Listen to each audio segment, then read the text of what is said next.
Bismillahirrahmanirrahim. Allahümme salli ala Muhammedin ve ali Muhammed və accil fərəcəhum. Salam, hörmətli izləyicilər, hər vaxtınız xeyir olsun. Bir daha sizləri Səqifədən şəhadətə verilişində xoş gördük. Və bu əzalı, hüzünlü günlərlə bağlı bir daha siz dəyərli müsəlman bacı qardaşlarımıza başsağlığı veririk və Allah Taala'dan qiyamət günü Xanım Zəhra salamullah əleyhanın şəfaətini bizlərə də nəsib etməsini arzu edirik inşallah. Dəyərli izləyicilər, yadınızdadırsa ötən verilişimizdə xilafət məsələsi haqqında ustadımız bir neçə məsələləri qeyd etdi. Yəni bu xilafətin qəsb olunmasının planlı şəkildəmi, yoxsa təsadüfü halda baş verdiyi haqqında danışdı və bunun üçün bir neçə də dəlillər təqdim etdi ustadımız.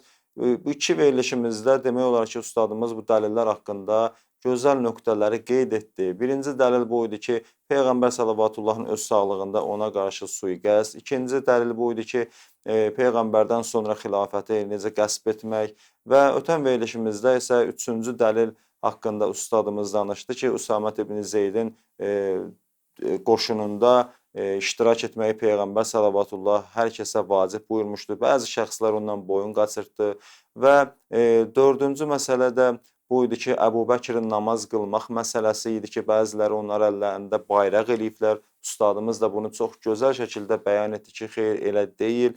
Və sonda beşinci məsələ Həzrəti Rəsul-i Əkrəm sallavatullahın xəstə yatağında olaraq qələm kağız istədi və bəzi şəxslər var idi ki, orada buna mane oldular və hətta Həzrəti Rəsul-i Əkrəmə bir növ təhqiramiz müraciət etmək bahasına bu məsələnin qarşısında durdular. Allah and verir, İzzət-i Cəlalına xatir bizləri daim Əhl-i Beytin, Peyğəmbər sallavatullahın hörmətini, ehtiramını qoruyan bəndələrindən qərar versin inşallah ki, bir an belə onlara qarşı hörmətsizlik etməyək Allahın izni ilə. Bəli, dəyərli izləyicilər, inşallah bu gün də ustadımız bu məsələ ilə bağlı digər dəlilləri də təqdim edəcək. Biz də çalışaq bu dəlilləri də diqqətlə qulaq asaraq Səqifədə baş verən hadisələrdən xəbərdar olaq ki, Peyğəmbər sallavatullahdan sonra nələr baş verdi məlumatımız olsun və digər müsəlmanlara da çatdıraq bu məsələləri. Verilişimizin həmişə olduğu kimi daimi qonağı Cənab Höccətül İslam Atabəy Bünyətovdur. Salam əleykum ustad, hər vaxtınız xeyir olsun. Bu əzalı günlərlə bağlı bir daha sizə də başsağlığı veririk. Əleykum salam və rəhmətullah. Çox sağ olun.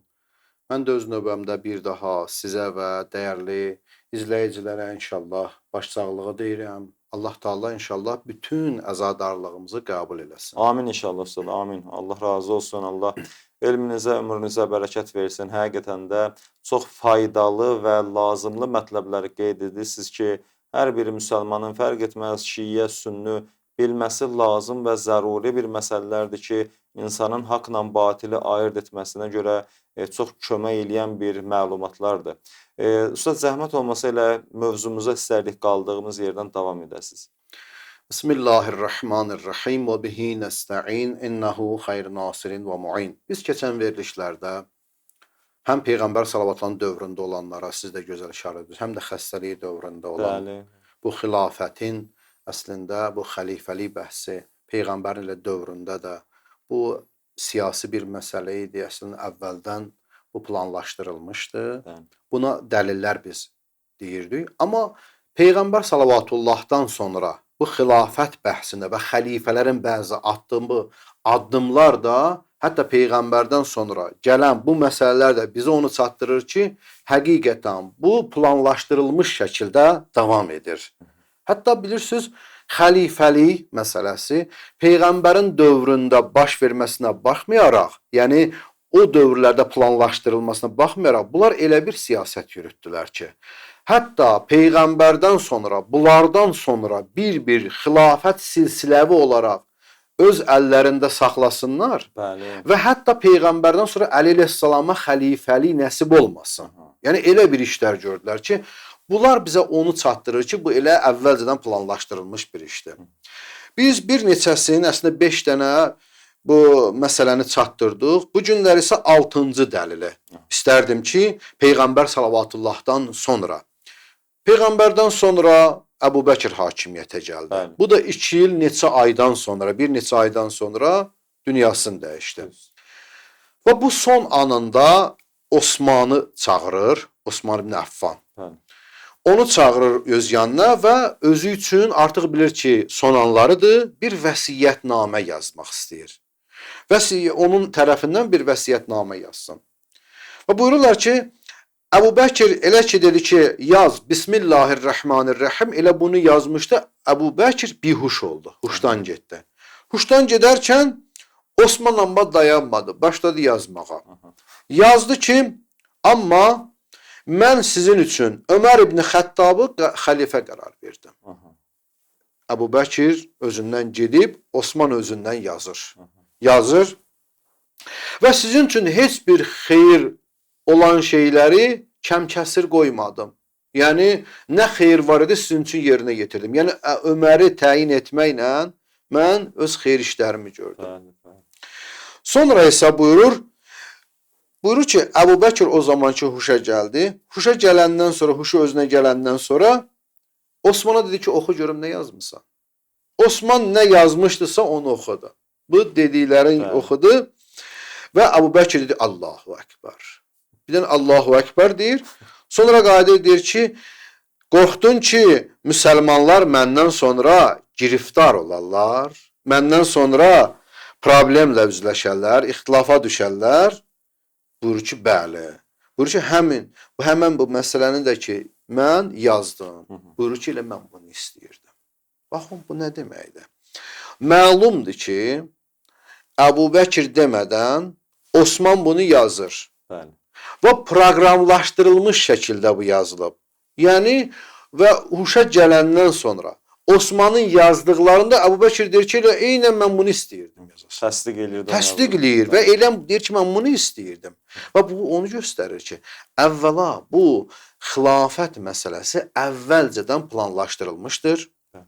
Əbu Bəkir yaşlıdır, qocadır, keçsin qabağa və bunun kənarında bu da bundan sonra Ömər təyin olunsun, Ömərdən sonra təbii ki, Osman gələcək. Bəli.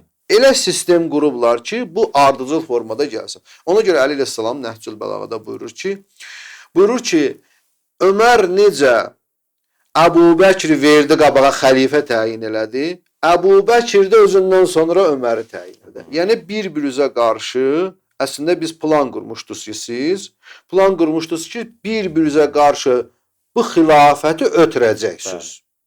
Və bu əslində xilafət dövründə bunu bizə onu çatdırır ki, bunların elə öz dəlillərindən biri budur ki, bunlar elə istəyirdilər ki, xilafəti ələ keçirdib davam etsinlər.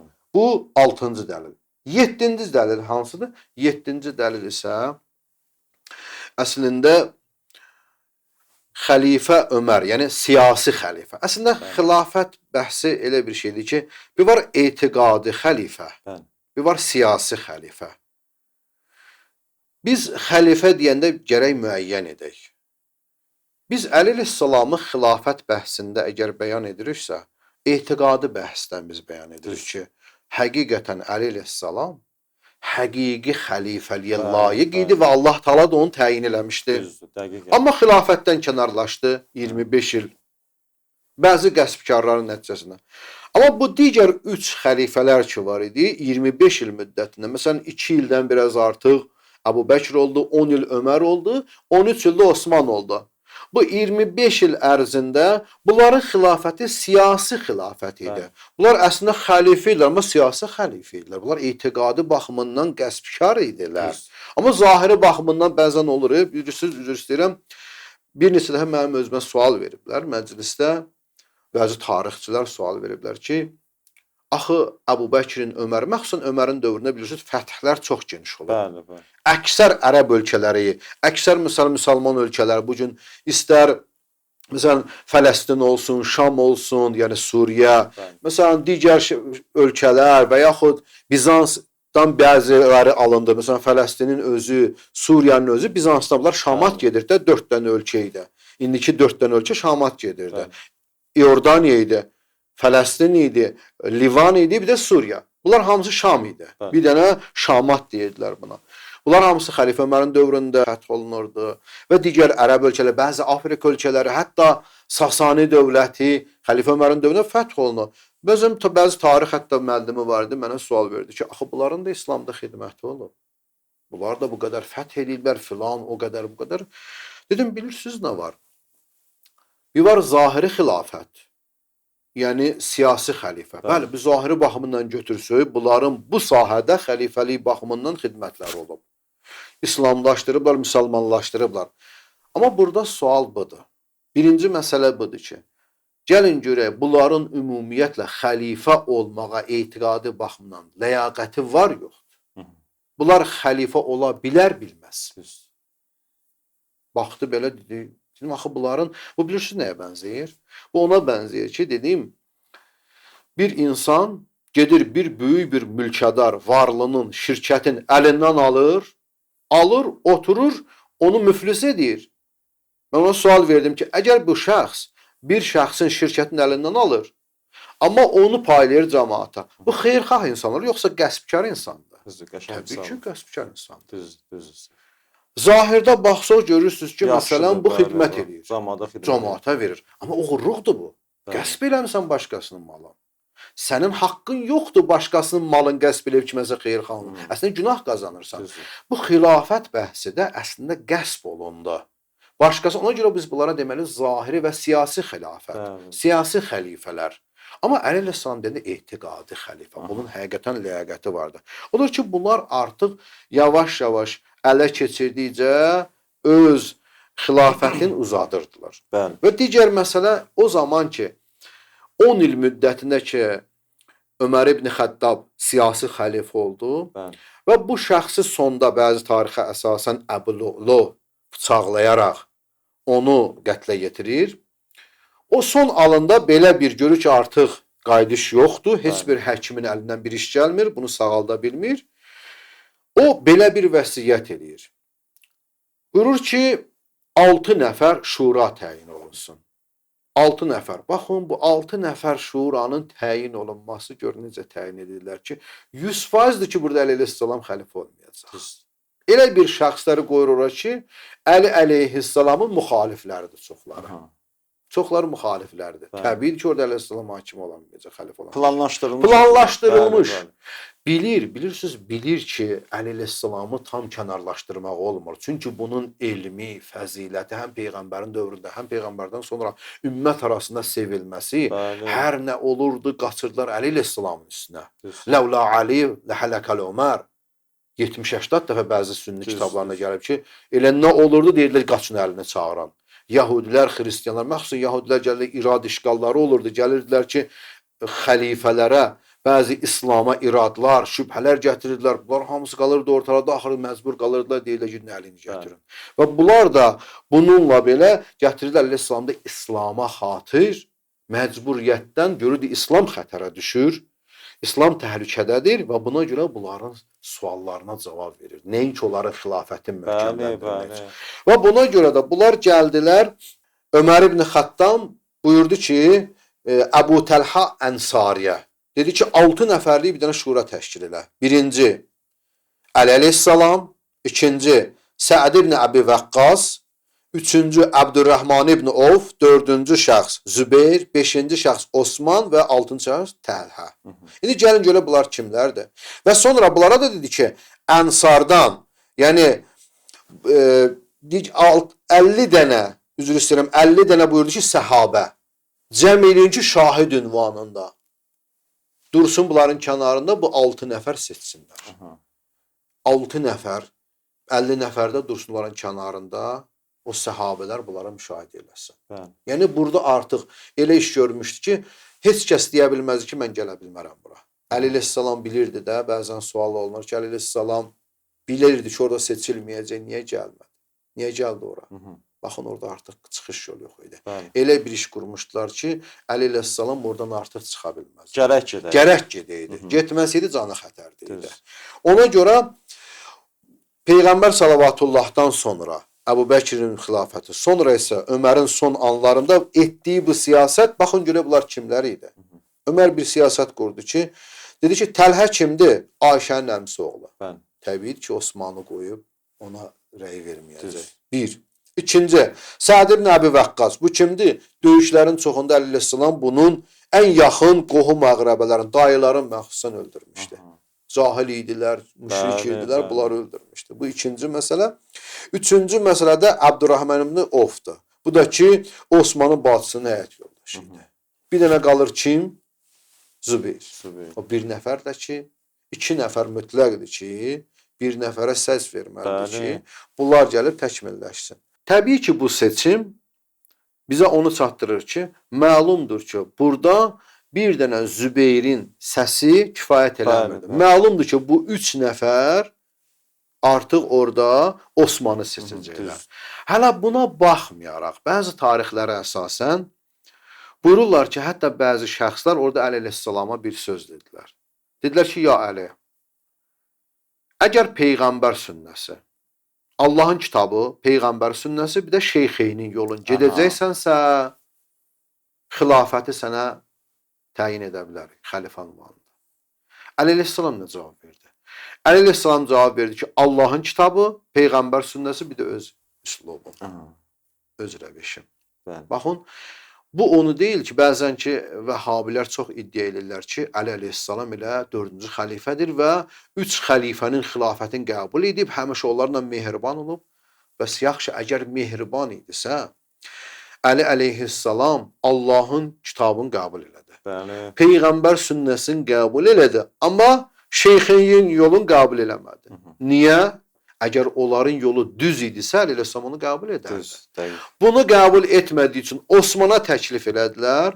Osman bununla da qəbul elədi. Bəli. Odur ki, bilirsiniz, məsələn 7-ci dəlil bu xilafət barəsində bunların qurduğu, Ömərin qurduğu siyasət idi ki, o şura bəhsidir ki, təbii ki, orada da Əli əleyhissalam seçilməyəcəkdi. Ustad, sual vermək istəyirəm. Həzrət Əli əleyhissalamın bunların bu təklif ki, dediniz, elədilər 3 dənə təklif, qəbul eləməməyinin səbəbi elə o şeyxeynin yolu, Allahın kitabını və Peyğəmbər sünnəsini bir növ inkar eləməsi idi. Bunun üçün idi də əsas səbəbi. Bəli. Məsələn, şeyxeynin getdiyi yolu, onların üslubunu qəbul etməməsi bunu ona çatdırır ki, onların yolun batil olmasıdır. Batil və onlar həm qəsbkarlığını çatdırır, həm Qur'anın və sünnənin ziddinə getməsidir. Düz. Artıq bilirsiniz nədir? Bütün müsəlmanlar Qur'an və Peyğəmbər sünnəsinə əməl etməyi iddia edirlər. Düzdür. Amma burada biz üçüncü bir məsələni görürük. Üçüncü məsələ budur, şeyxeynin yolu. Düz. Şeyxeynin yolu hardan çıxdı?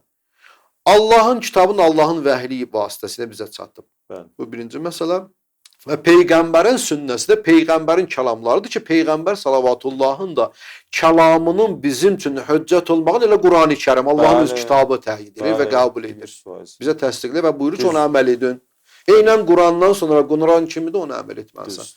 Amma gəlin görək, bu şeyxeynin gətirdiyi ictihad adı qoyurlar bəzən. Atdığı addımlar, qoyduğu sünnələr bəzən ona biz bidət deyirik.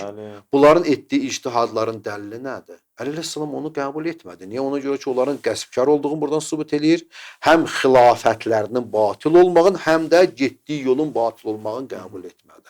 Bu onu çatdırır.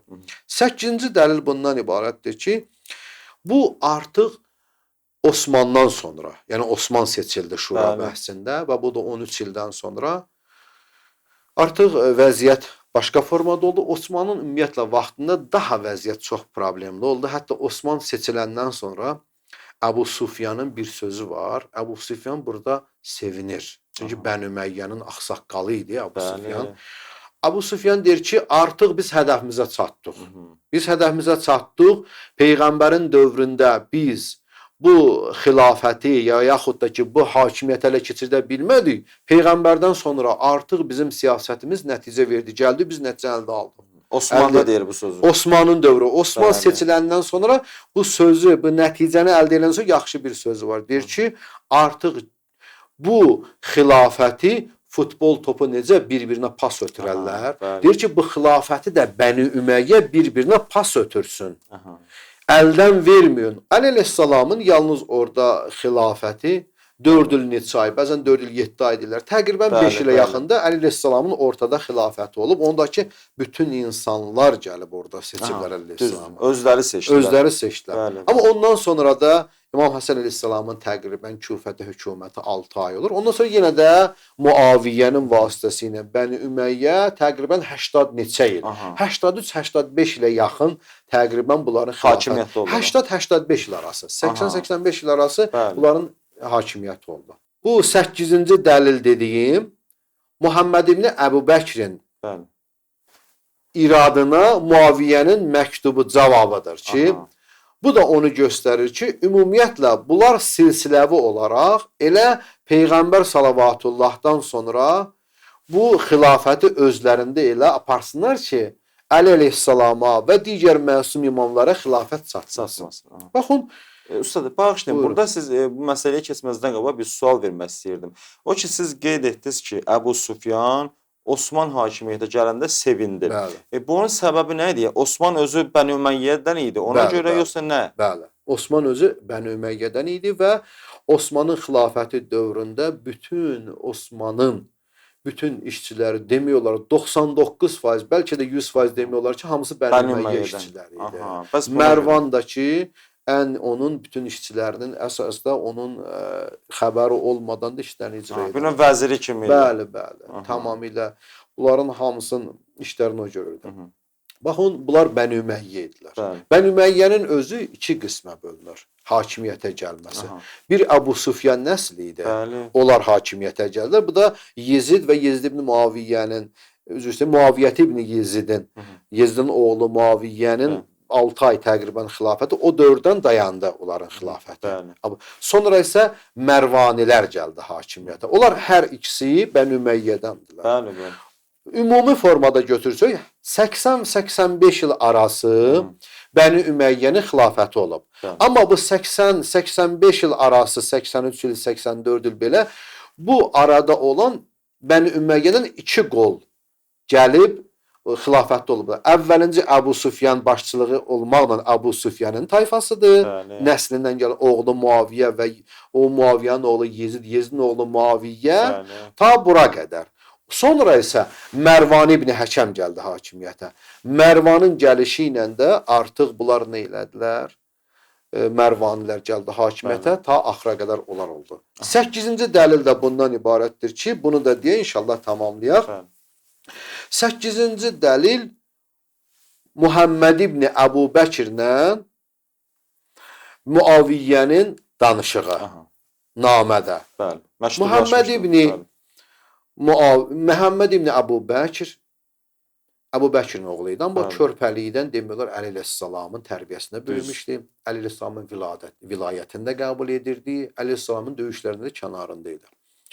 O Muaviyyət ibn Əbu Sufyana bir namə yazır və ona irad tutur ki, irad bildirir ki, sən Əli əleyhissalamın xilafətinə əleyhinə çıxırsan, vilayətin məgər qədrxum yadında deyil, filan, bu qədər fəzilət, filan, hər şey açıqlayır. Amma Muaviyyət ibn Əbu Sufyan yaxşı bir namə yazır. Namə yazır buna ki, əgər belədirsə, birinci sənin atın bu hakimiyyəti ələ qəsbkarlıqdan keçirdim.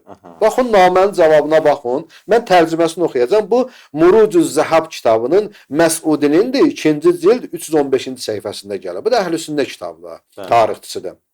Buyurur ki, biz Peyğəmbərin dövründə Əli əleyhissalamın fəzilət və haqq olmasın sadiqliyi ilə bilirdik.